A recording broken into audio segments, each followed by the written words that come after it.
房地产占30%的这个 GDP，那现在你要到上海去，到北京去，是吧？一线城市的房地产的价格也都是10%、20%、30%的这个降价。美国08年的时候发生金融危机，美国的平均房地产的降价水平差不多就是30%，但在主要的城市，旧金山、纽约和我们波士顿，降价幅度是0。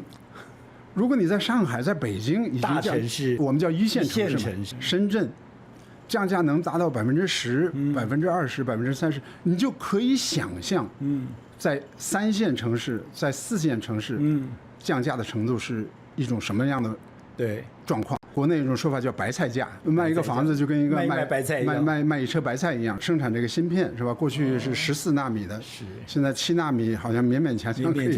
听说5纳米都可以勉强做。对，但是这里头的话呢，后面有很大的代价的。一个简单的说法就是说，我们为什么要重新去发明轮子？轮子已经有了嘛，是吧？你就拿来用，这是最节俭的办法嘛，是吧？为什么要花这么多的钱？去创造一个别人已经有的东西，是吧？你把钱花在做7纳米、5纳米，勉勉强强能做出来，那你那个钱没花在什么别的地方？对，那是你的机会成本。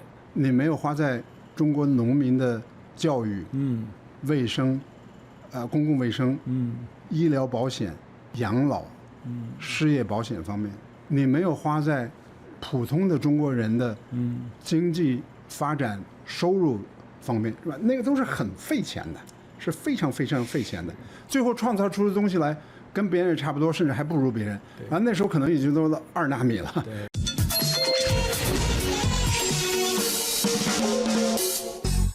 中国是影响台湾生存发展最重要的因素，因此我们要去了解中国，变成一个台湾人我如果要生存的一个必备的知识。过去大家会认为说，当中国改革开放之后，帮世界的资金进来了，世界的秩序进来了，世界的市场进来了。本来认为说，你只要进到了世界的市场，你的中产阶级的人数就会增加。当你的中产阶级的人数增加之后呢，你开始会有我自我人身安全的需求，我有自身财产、私人财产的需求，我有不受恐惧的这个需求，你会慢慢接受西方的秩序，你会慢慢接受西方的生活。这是当时很多西方世界，特别是美国，希望透过让它加入 WTO， 把中国纳到了国际市场，来期待改变中国的一个非常重要的原因。但奇怪的是，中国壮大了，但中国壮大了之后，它当然中产阶级也增加了，但中产阶级增加之后，反而让它更加的一致性，那开始取得有霸权的资格。现在中美的争霸变成整个世界的主旋律，而中国开始一致性，透过它的科技的努力，透过科技的能力，它掌控人民的能力竟然是越来越高。那越来越高的状况下，大家就会担心，这样的体制改变有可能吗？如果没有办法改变的话，那对台湾又会造成多大的威胁呢？那我们要了解中国，当然就要去找对中国有非常研究的专家。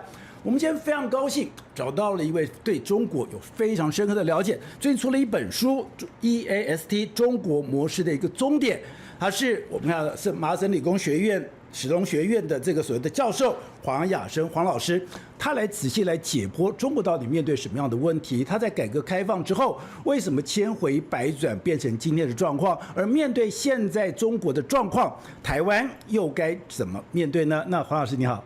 你好，谢谢主持人。好，那黄老师，其实一开始我们讲这2天的一个主话题，当然就是川习会。本来川习会要跟本来在3月底4月初见面，就川普说因为我要打仗，所以呢我不见面了，我要跟你延后，延后也不知道。那现在川普已经讲了，说我要5月中的时候要跟你见面。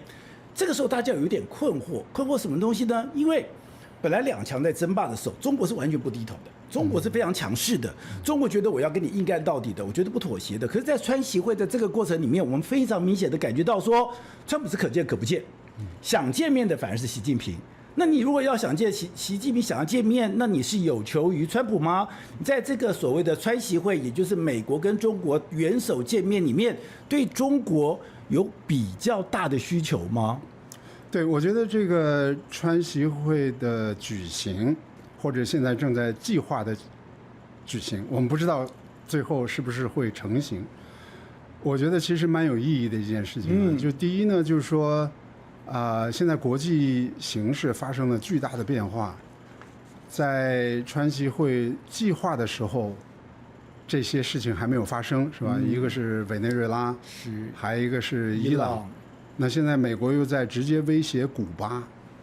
那这个3个国家的话，都是跟中国非常亲密、非常紧密的国家，对，是吧？可能不是说正式的盟友关系，但是也是非正式的盟友关系。在美国对这3个国家、对2个国家已经实行了行动，另外一个国家实行了这种外交上的、语言上的这种威胁，是，但是全面禁运，全面禁运，对。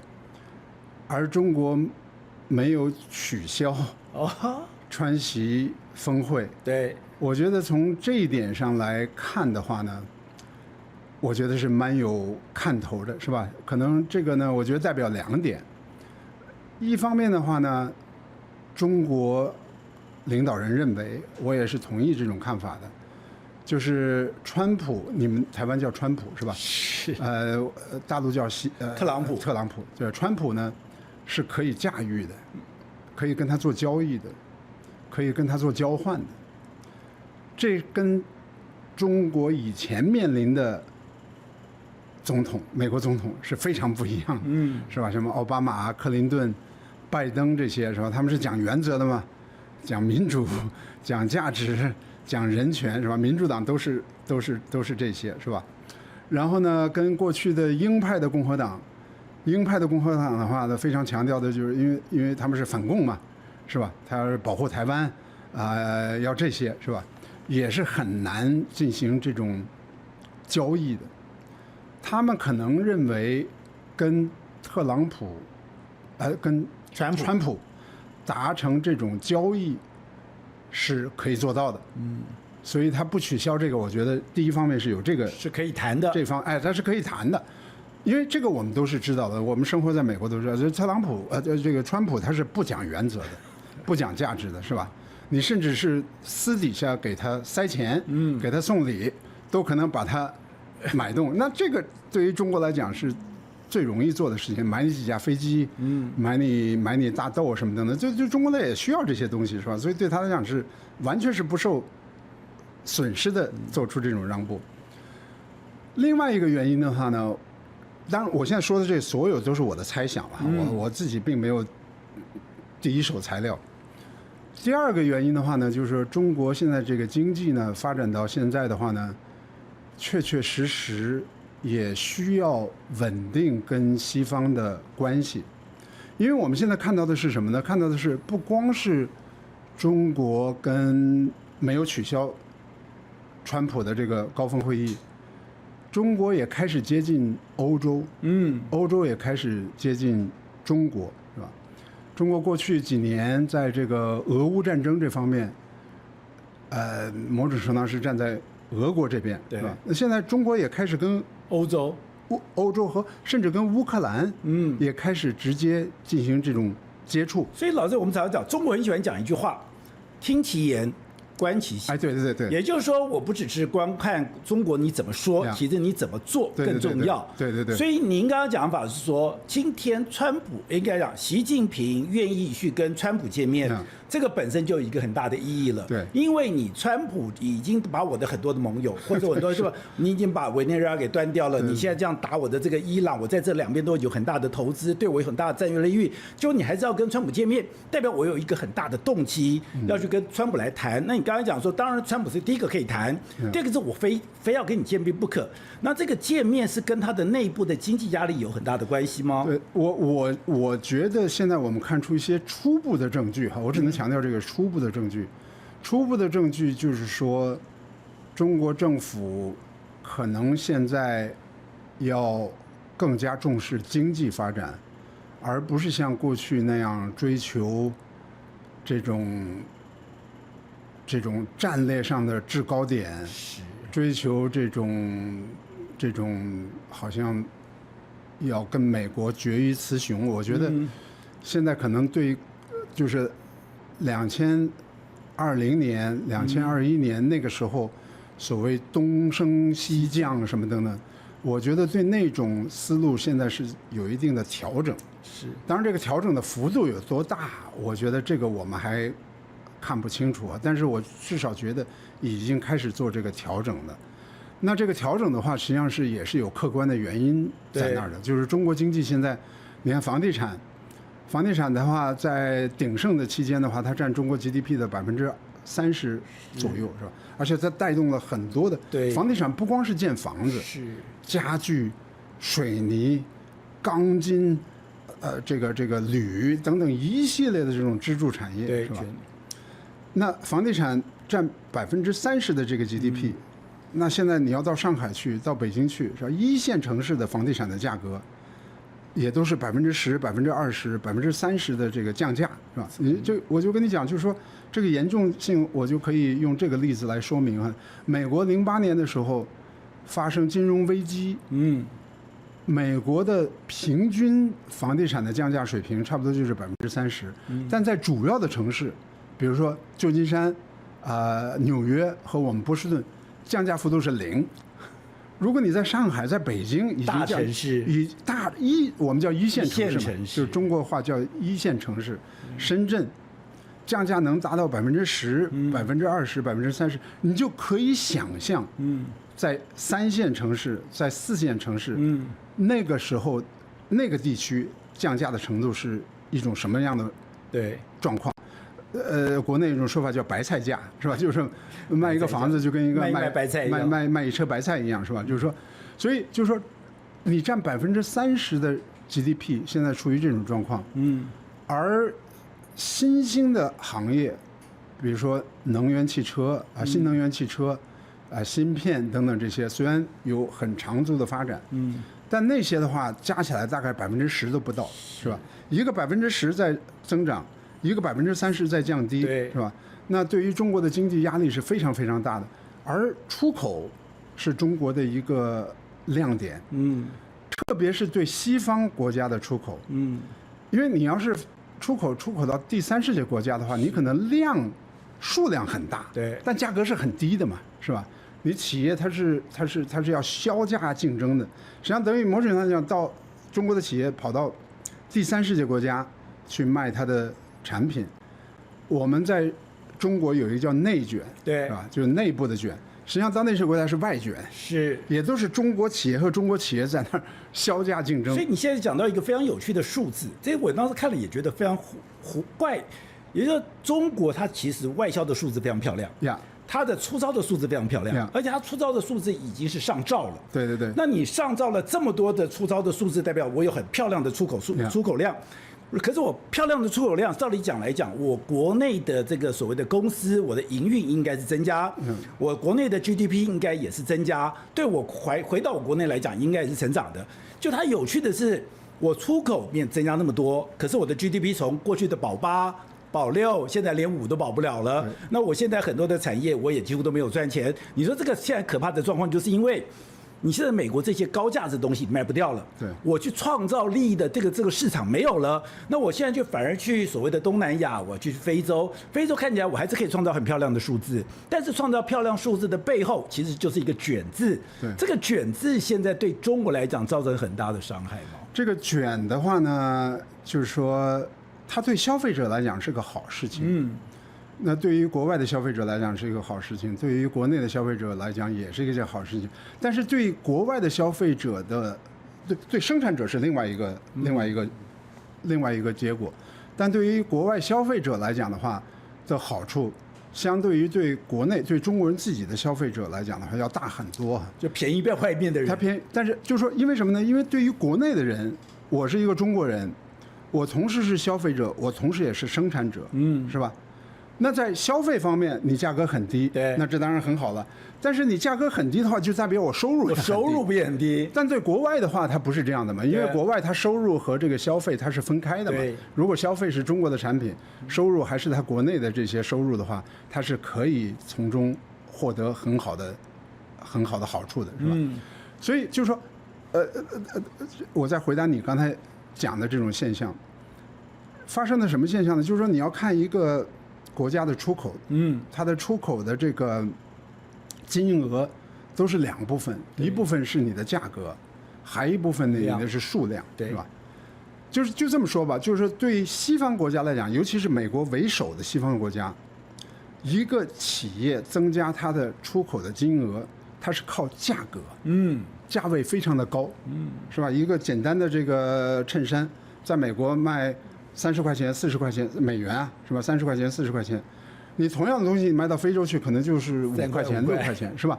所以你要是达到跟美国一样的金额的数量的话，你必须在非洲卖的那些产品，要增加好几倍才可以，是吧？它是一种数量上的取胜，而不是一个价值方面的这种取胜。那如果靠数量上的这种取胜的话，最终造成的是一个不盈利，是吧？你得销价竞争嘛，是吧？这个不盈利，所以呢，就说再回到这个川普的这个高峰的这个话题上来讲的话。你不要看一些这西方的有些美国的一些媒体啊，你看中国出口到美国的这个比例已经下降了嘛，是吧？从过去的21%，就美国总的进口里面，中国的比例从过去的21%，对，降到现在大概是6%左右，这个降的幅度是非常大的，是吧？他觉得这不依赖于美国。首先，这个6%是一个骗人的数据，因为它有很多转口的贸易，它有很多转口贸易，是吧？就是说，你要是去考虑那转口的贸易的话，是远远不止6%。因为你最奇怪的一个数据就是说，如果你看去年的数据，台湾直接出口到美国和中国直接出口到美已经是差不多了，这怎么可能呢？这根本就因为台湾是不需要转口的，台湾就直接卖给美国。中国要转口，因为关税啊等等这些因素是中国要需要转口。也就是说，中国的这种虽然比例上下降了。但是从价值上来讲，美国是最赚钱的市场。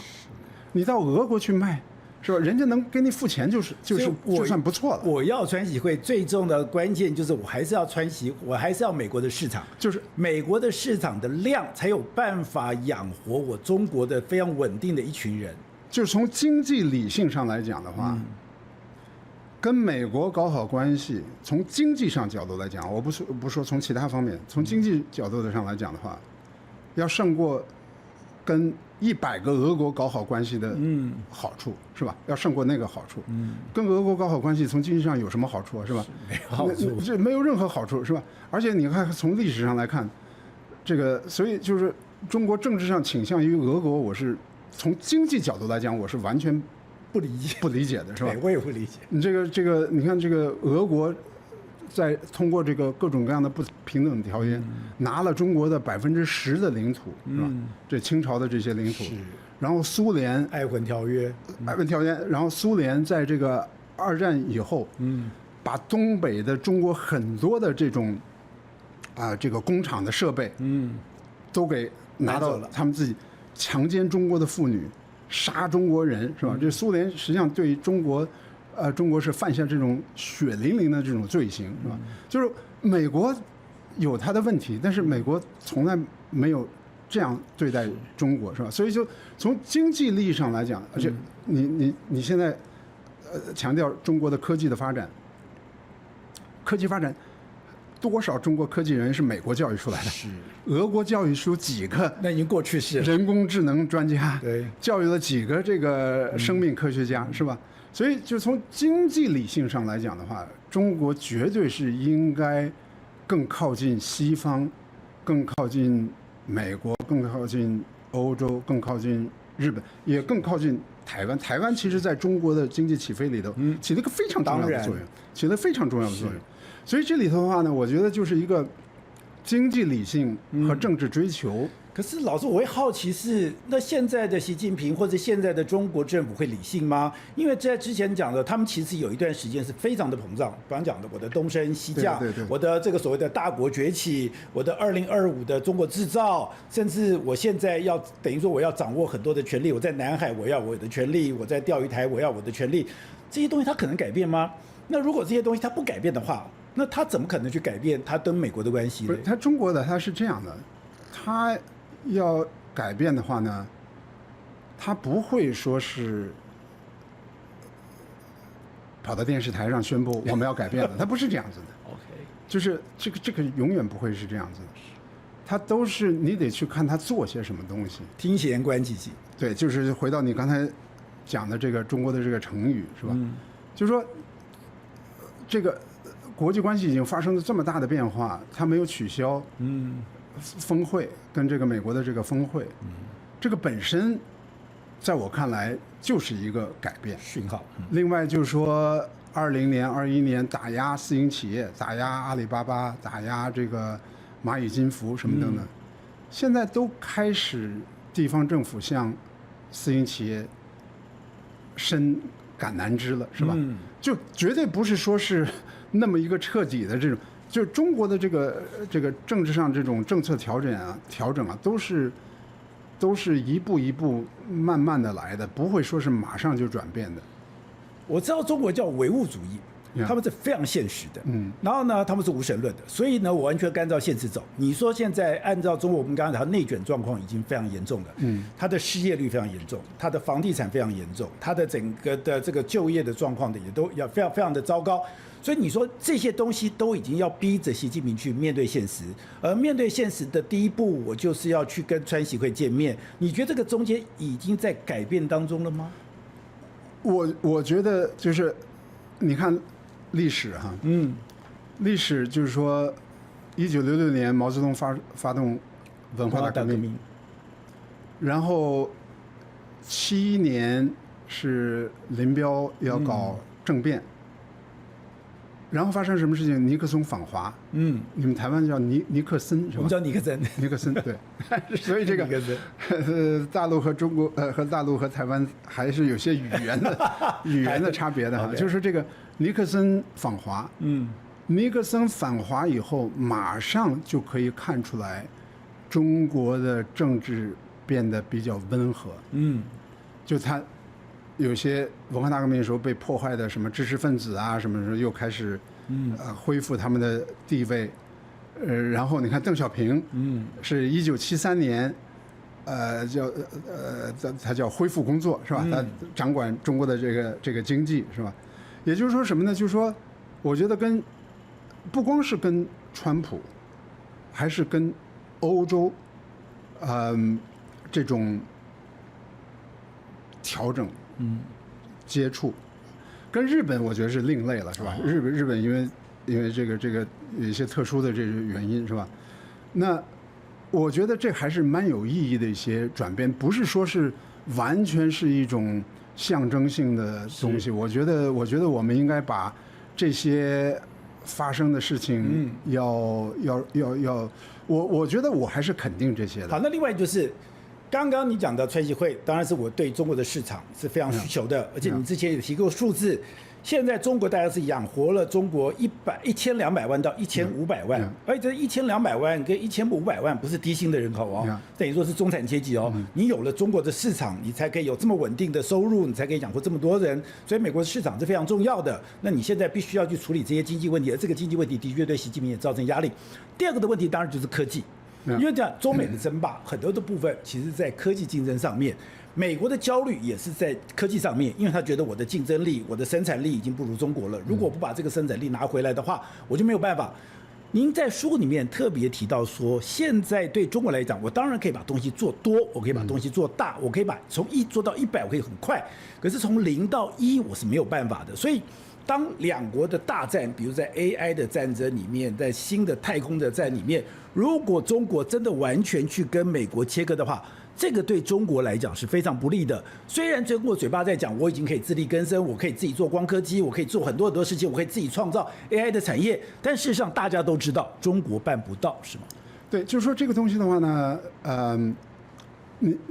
就是说，第一。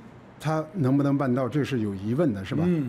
第二，就常理来讲的话，我是同意这个观点，就是全部取代是不可能的。但是你也不能排除一种可能性，在局部方面它是有可能是取代的，是吧？比如说，像这个生产这个芯片，是吧？过去是14纳米的，现在7纳米好像勉勉强强可以。甚至是听说5纳米都可以勉强做。对，但是这里头的话呢，是后面有很大的代价的。那么我就。一个简单的说法就是说，我们为什么要重新去发明轮子？是吧？这轮子已经这英文呢，就是说轮子已经有了嘛，是吧？你就拿来用，这是最节俭的办法嘛，是吧？为什么要花同样的花这么多的钱，去创造一个别人已经有的东西，是吧？本来可以通过贸易，本来可以通过这种商业的这种方式获得这些，比如芯片也好，或者是 AI 的这些模型，是吧？你现在非得要自己去做，对。那经济学里头就是这样，就是没有免费的午餐嘛。你要做这些东西的话，要花很多的钱，那你那钱就不可能花在别的方面。那么，所以我在讨论这个问题的时候，我永远要问一个问题：你把钱花在做7纳米、5纳米，勉勉强强能做出来，那你那个钱没花在什么别的地方？对。那我就现在跟你说，那是你的机会成本。这是机会成本，你没有花在中国农民的教育、卫生、公共卫生、医疗保险、养老、失业保险方面，是吧？你没有花在，就是说普通的中国人的经济发展、收入方面，是吧？那个都是很费钱的，是非常非常费钱的。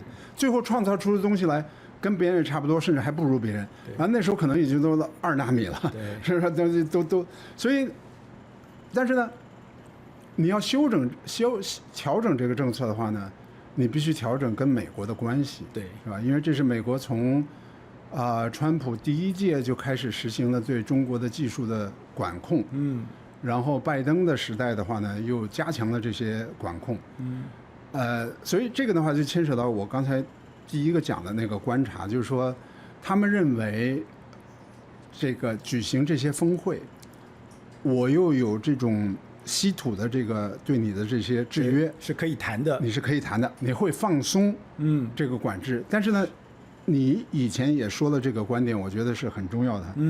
他在要求你放松管制的时候，他实际上已经承认我不可能完全自主，是吧？这个道理很简单嘛，是吧？就是在最先进的那一部分，是吧？对。因为现在我们说的台积电的这个，这是 CPU， 是。那个黄仁勋的那个 NVIDIA 那是 GPU， 那是又是完全是另外一种芯片。你难道又要花那么多的钱去追赶那些东西吗？是吧？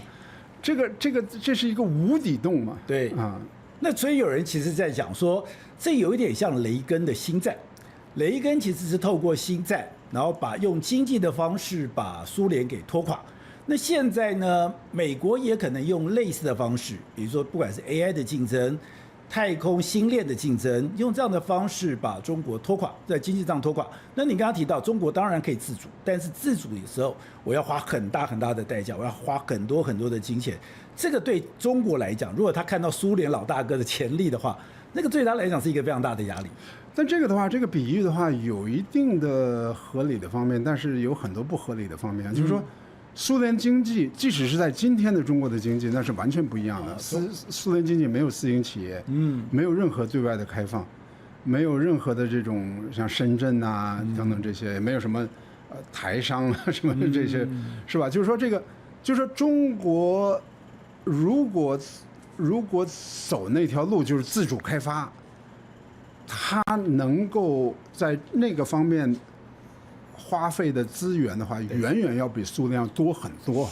苏联连面包都生产不了，连厕所纸都生产不了，连这个马桶都生产不了，是吧？那中国这方面都是过剩嘛，是吧？所以我觉得，就是如果靠这种办法就认为能够搞垮中国的话，我觉得这是完全是，我觉得这是完全是没把问题想清楚，是吧？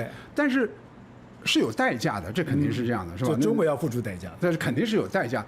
但是说用这种办法给它搞垮，我觉得这是我很难看得出能用这种办法能搞垮中国。你很特别，就是您是对中国跟美国两边都非常的熟悉。当然，您刚刚提到在川协会里面，你既然都已经把我的委内瑞拉给搞垮，你把伊朗给搞垮，把我好兄弟给搞垮了，可是习近平还是想要去跟川普见面，代表我有很高的一个需求。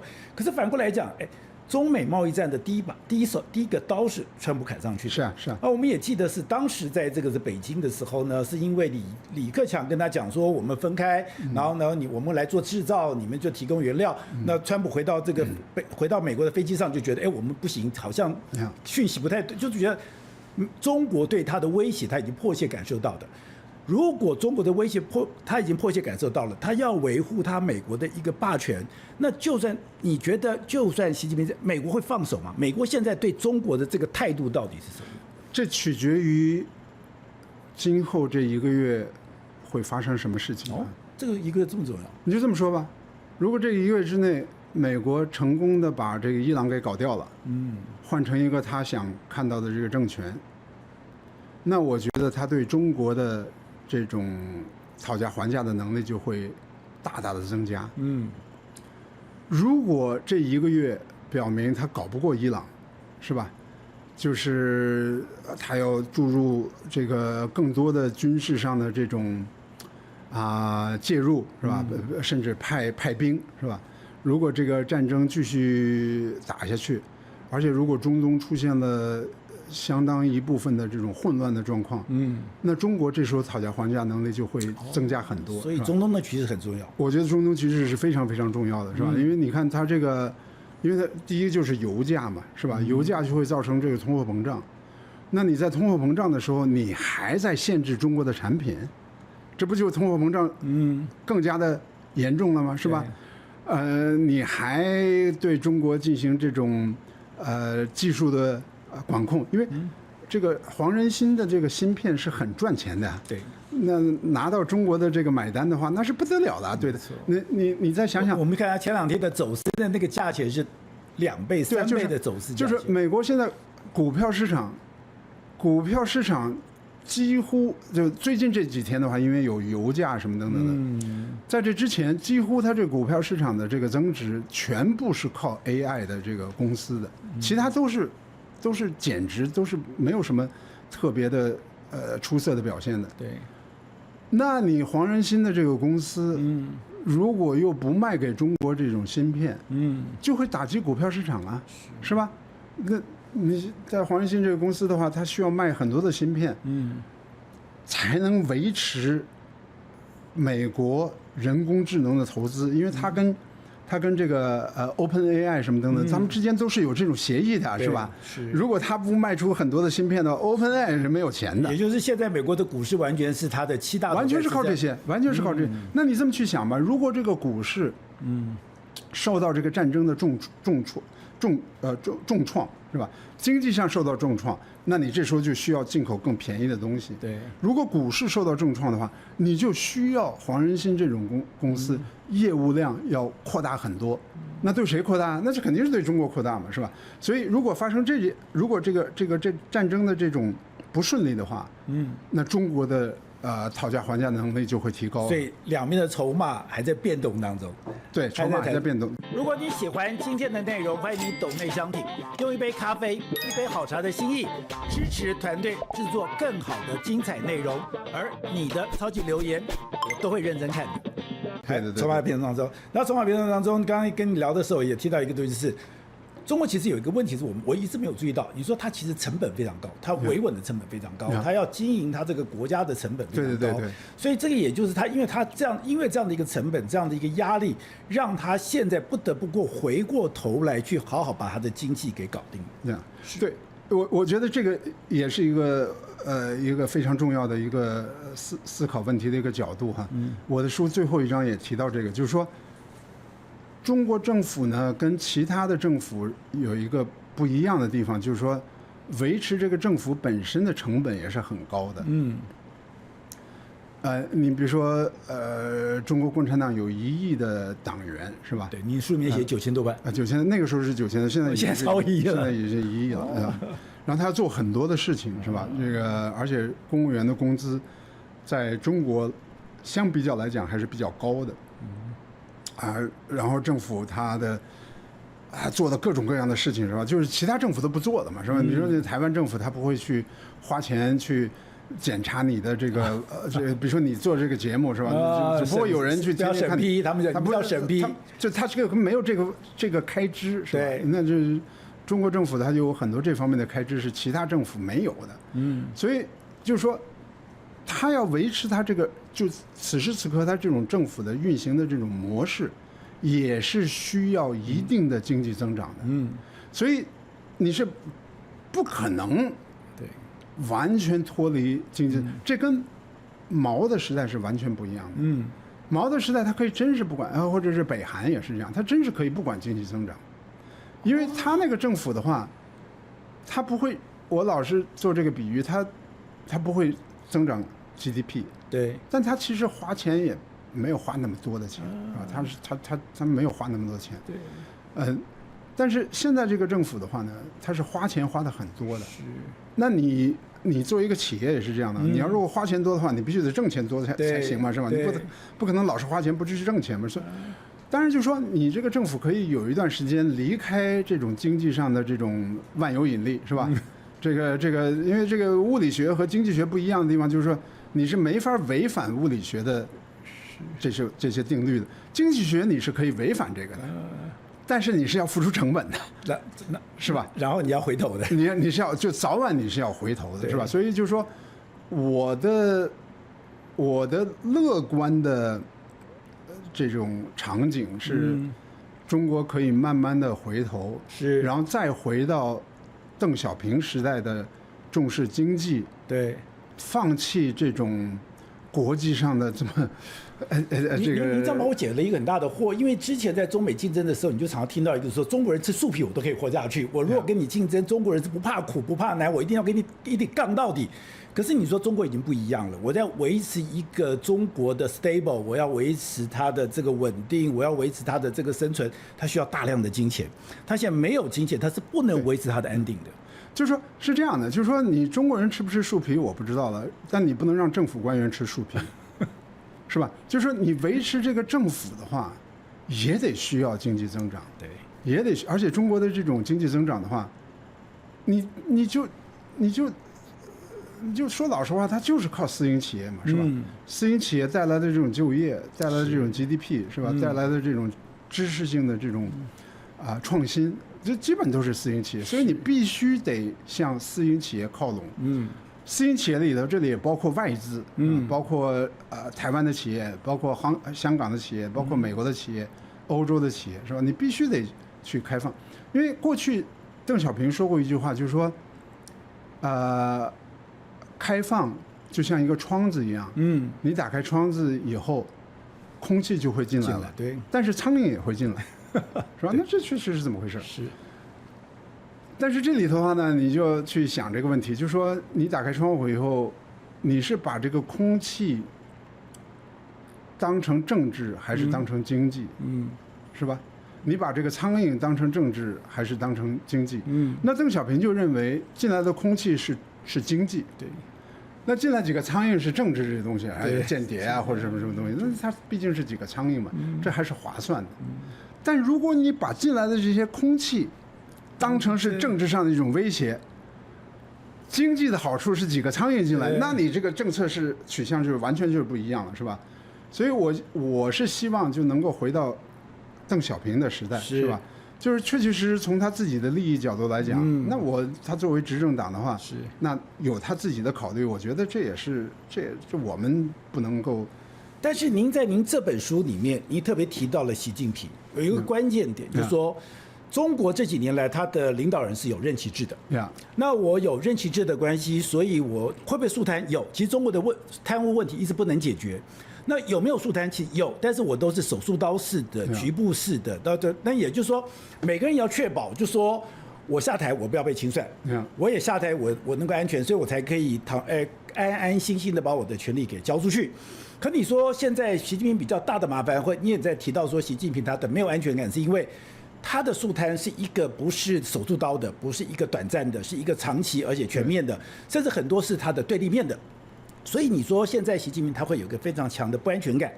那这个不安全感它有两个部分，这是他怎么交班，因为交班是一个大问题，交班是一个政治动荡非常大的问题。第二个安全感真的可以让他放手，让这个社会活络，跟真的可以放手让这个社会的经济自己流动吗？对这个的话，就是我们坐在这儿，我们是没法知道的哈。就说话，我们只能去猜测，或者是，你像我们在海外的话，研究这些问题的话呢，我们只能从经济理性和政治理性之间，做出一些猜测，是吧？我觉得是这样的哈，就是说你任期制有没有？现在的中国跟毛时代的中国还是有本质的区别的。就说这个，你可以背离邓小平的改革开放，这个万有引力是吧？因为他毕竟不是物理学嘛，他是经济学，但是这个成本是越来越高，成本越来越难接受。那你作为领导人的话，这个不安全感有可能来自于经济不发展，经济受到这些挑战，是吧？对，这也是他的不安全感，这也是不安全感嘛，是吧？所以就说，你看现在这个年轻人失业率都是很高的嘛，是吧？然后这个下岗，公司开不出工资来，是吧？那这也是造成不安全的一些因素嘛，是吧？所以就是说，我觉得这个东西的话，这个毕竟跟文化大革命的时候是不一样，因为文化大革命的时候，那个时候确确实实，中国老百姓是根本想也没有想到要提高生活水平啊，什么什么等等，他就觉得好像这政府就这样就应该这样，但现在中国的老百姓不是这样的。可是您里面有特别提到，就是说，在毛泽东之后，本来是华国锋。可是华国锋之后，因为刚刚讲有8大佬，然后后面其实是有一个就有一个管制体制的。对。也就是说，其实我们觉得它虽然中国是一个专政治政权、独裁政权，但是它里面是有一个权力的平衡的。对。但习近平其实是把这个权力平衡给破坏掉了。是。那破坏了这个权力平衡了以后呢，他想唯我独尊。因为我刚刚讲的，我又做那么多树摊，那我如果可以这样对别人，我下台以后别人也可以这样对待我。那现在您里面提到说，那会非常担心说，第一个我怎么交棒？那我交棒的时候会不会造成那个危机？这个也是中国的现在未来要面对的一个大问题。对，这个交棒这个局势是非常非常复杂的，而且可能变得越来越复杂了哈。但在这件事情上来讲的话，你要是去事先去安排、事先去计划的话是很难的。对。但是经济发展是可以做出来的嘛，是吧？如果你要是能够继续对美国保持一定的出口，是吧？如果在关税方面获得一些这个美国的让步，然后国内经济又可以发展，是吧？我一直认为，中国之所以没有走苏联垮台的那条道路，并不是因为共产党的意识形态有多么强大，而是因为中国有私有企业，有民营经济，他们可以产生这个就业，可以产生税收，是吧？这些是中国共产党能够维持它的统治的最重要的原因。可是你讲的重点就是，中国在有一段时间，它的规模跟成长是同时的。那规模跟成长同时，就刚好是代表你改革开放，然后呢，中间改革开放之后，然后呢有一段时间，可是现在这个规模跟它的成长基本上是在规模在放大，可是我的成长是在收缩。对，是，所以这个的话呢，就是说，我觉得咱们把这个问题分成2个层面去讲哈，一个就是说，刚才我讲的，就是说你把窗户打开以后进来的是苍蝇还是空气，是吧？你如果认为进来的是经济，空气是经济，苍蝇是对你政权的威胁的话，你可能还是要开放的，还是要搞改革，这是邓小平的思维方式嘛，是吧？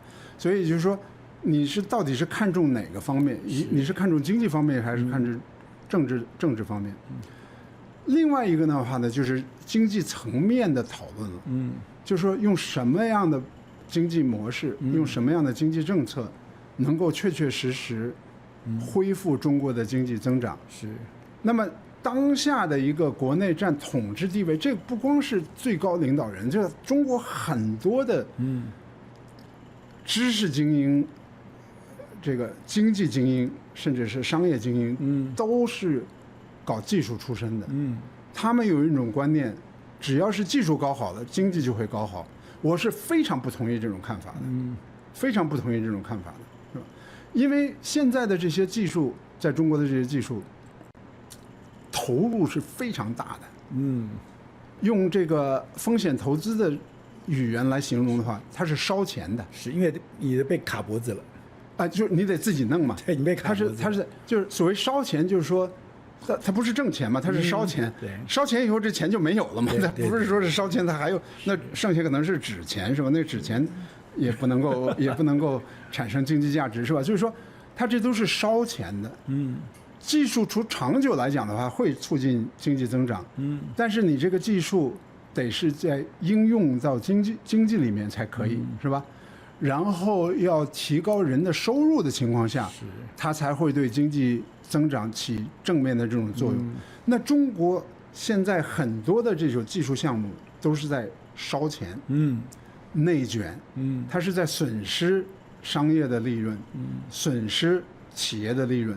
在这种情况下，它没有在促进经济增长，所以就在经济政策讨论里头，也有一个题目，就是说，是不是要按现在这种产业政策，这种高投资，建了那么多的高铁，建了那么多的高楼，建了那么多的这些东西，在我看来，正确的经济的政策的走向，是应该提高老百姓的福利，是吧？增加他们的工资，增加他们的社会保障，要消灭城乡之间的这种差别。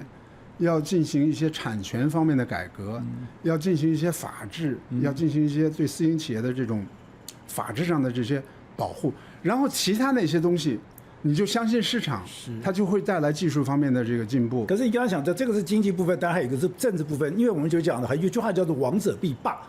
现在中国如果今天真的大了以后，你的民族主义，然后呢，你当然会开始有一些霸权的那种感觉，这是对台湾来讲最大的一个威胁。那如果你还是有这样的霸权，所以你刚才你为什么开始从奥巴马开始说，我就是要开始回到东海，就是因为你在南海问题。就中国如果这个东西它不解决，它会改变吗？那如果不改变的话，中美的结构不可能改变，中美的结构对抗的结构不能改变。那您刚刚所提的，我要美国的市场，我要技术的这个那个解放，我要这个卡脖子东西呢，那都不可能了。其实中国领导人在台湾和南海问题上，并不是说他们有两拨人，一拨人就认为，这个南海和台湾不是我们的，另外一拨人认为这是我们的，他们都是有共识的。这台湾就是要统一，南海是我们中国的。你即使是中国最自由派的领导人，也是这种看法。我觉得这个我们要把这个问题认识得非常清楚。唯一他们的区别就是，我要南海那边实行这些主权也好，台湾统一中国，我愿意付出多少成本？自由派不愿意付出这么多成本，强硬派愿意付这个成本，区别就在这个地方。那现在强硬派大还是自由派大？现在当然是强硬派势力比较大了，是吧？吓死人！是啊，但是这就是又回到我们刚才谈的那个题目，即使今天的强硬派，它也是需要经济增长的。所以我就是希望，这当然是一种希望，就是只是我自己脑子里想的，就是说我希望就是这种经济现实会去改变强硬派的这种思维方式，是吧？就是说他认识到，哎呀，这个成本是太高了，我不愿意付出这个成本。好，那还是最后回到你这本书里面，您特别提到了 EAST， 其实这4个不同的概念。有时候我开始从中国开始，我要用科举，我要是一致性，我要稳定，现在加上的一个新的科技，这个是建构了整个中国一个统治的这个部分。那它到底现在在习近平上面出了什么样的问题？而且你的书才会写着中国模式的终点呢？对，就是说我这本书呢，一半是讲中国历史，一半是讲中国现代。那我觉得从历史和现代中国的发展都可以看出一个，在我看来是一个规律啊。这个规律就是什么呢？就是中国发展最成功的时候，它是把统一性和异质性，就是不一样的这个，我们叫 scale and scope 是吧？一个是规范，一个叫范围，就把这两种力量掌握的比较平衡、比较好的时候，中国才有非常好的发展。比如我觉得唐朝是吧？唐朝它虽然有统一的帝国，但是唐朝你要看它的意识形态啊，它有儒教。儒学也有这个佛教是唐朝是达到了高峰嘛，也有道教什么的等等这些，而且长安当时是一个全世界来讲都是一个很开放的一个首都是吧？就是说它有这种帝国的这种统一性，但它也有个人方面的这种自由。最发达的时候是这种情况。另外一种情况就是魏晋南北朝的时候，那时候都是分裂的、打仗的，但他的个人自由是很高的啊，那有很多的创新什么等等。但是那个时候不断的发生战争，是吧？死亡率非常非常的高，这也不是一个很好的状况嘛，是吧？那再一个典型就是明朝和清朝，是吧？帝国疆土面积非常大，没有任何的活力，没有科技的发展，这也是不好的，是吧？所以我就说，其实我写这本书的有一个初衷的话，就是说，因为有些国内的有些人老是批判我说我是西方教育出来的，老用西方价值去强加给中国。我是从中国历史上得出了这个结论嘛，就是说一个国家要发展，同时要有统一性，另外它还要有一定的自由性。那改革开放的时候，发展最好的时候，当然有共产党的统一的领导，但是在统一领导之下，是有地方政府之间的竞争，有外资，有台商，有香港，有美国，有日本，有这个欧洲的企业到中国投资，也就是在经济上它是一种多元化的这种状况，政治上是一个统一的，是吧？它这也是一个经济上多元化和政治上统一是一个结合，而且我觉得有段时间是结合的很好的。你说在邓小平后面的时代，邓小平那毛的时代。只有统一，是吧？一党专制什么的，那有什么经济发展？没有任何经济发展。所以我担心的就是说，所谓这种中国模式的宣传者，而且在国内，在中国大陆有很多受过很好的教育人都相信这个东西。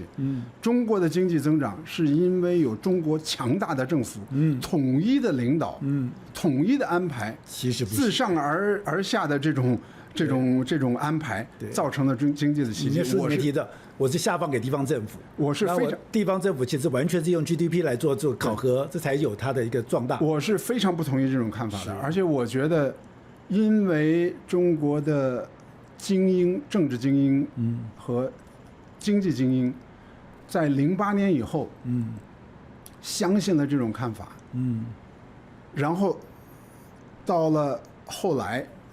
把这种看法发展到极致，对啊，那实际上现在造成的问题就是这种中国模式的后面所有造成的这些内卷等等的这些，只有投资没有消费，是吧？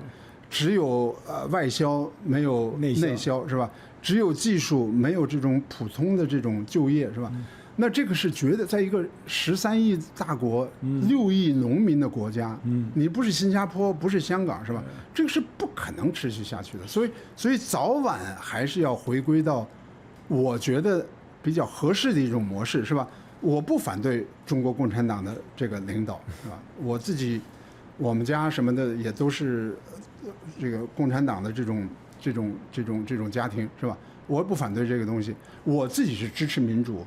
支持自由的是吧？但是我觉得一个国家要循序渐进，你要是看到突然的一下改变的话，这个成本也是非常非常高的，是吧？我是希望中国能够一步一步的先从经济开始，然后政治上变得比较温和，然后下一步自然而然的变成一个更加开放的一个制度。可是老师，你讲的就是当时美国要让他进到 WTO， 美国让他进到全世界的市场的期待，就是让你经济开放了，经济开放了以后，你就有中产阶级，你就开始有个人意识，你就可以改变。可是中国的模式刚好相反，中国是我越有钱，我的控制的能力越强，控制的能力越强，我越要求一致性，我的统治基础越强。这个是美国或是现在就特别是美国右派他们现在最质疑中国的部分呢？不是，但这个东西的话呢，我们应该有历史观来去看这个问题啊。就是当美国当时支持中国进入 WTO， 支持中国的全球化的时候，中国是有可能向那个方向发展的。但是后来改变了嘛，是吧？这个很多的情况改变，这是你你是不好预测，还是中国的本质就是这样子？这不能这么说哈，就是说，所以在这个问题上，我觉得我跟有些学者还是有一些分歧的，就是说，我不觉得他总是这种铁板一块嘛，是吧？就是说这个，就是说就这么说吧，就中国肯定比其他的很多的国家的政治制度要更加具有尖锐性，这个我是承认的。而且你特别书里面讲的一致性，对，这个是比很多国家都是这样的，比日本啊什么等等这些。但是在这个大的前提下，能够改变这种状况的话，我看不出任何其他的途径，也就是经济发展。如果你没有经济发展的话，没有市场经济，没有外资，没有我这经济发展是比较广义的，是吧？没有学术方面的这种国外的这种交流，那中国可能变得更差，是吧？变得更差。那可能你像我很难想象中国持续毛泽东1976年他去世时候那个中国再持续20年、30年。那会是一种什么样的状况？那我觉得那是非常可怕的状况，是吧？大家怕的是另外一个状况，是你有钱了，你有技术了，你越来越强了。如果今天没有这样中美对抗，你的 AI、你的能源、你各方面反而更强，你有更强的有的经济状况，其实不是让你更民主，是让你更专制、更有能力控制你的。不，但是我觉得这个，我觉得我要表示一些不同的观点啊，就是说。中国不是一个民主国家，这个我们都可以承认，这个是吧？